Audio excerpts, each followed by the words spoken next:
Nell, how many times have I told you not to spy on the neighbors? I forget I told him quickly. As I watched him make a cup of coffee, after he left, I quickly ran back to my spot at the windowsill to watch the moving truck below. Just a bunch of boxes I couldn't make heads or tails of. I couldn't understand. I could see a tall, peculiar-looking man staring down at me.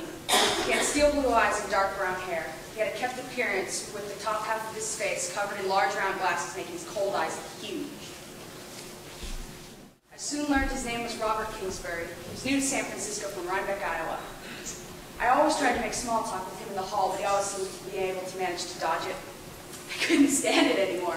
The next day, I waited for him to leave his apartment, and I quickly snuck down the hall.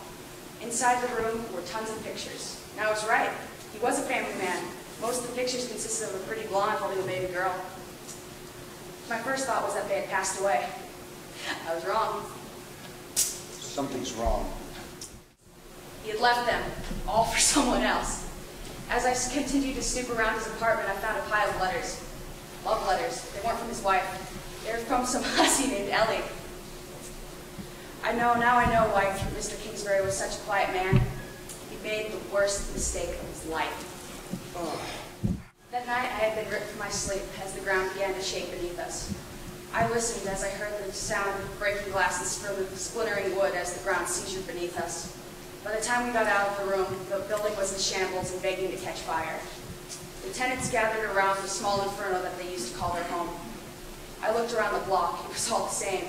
Families watched as everything they owned was burned in the fires.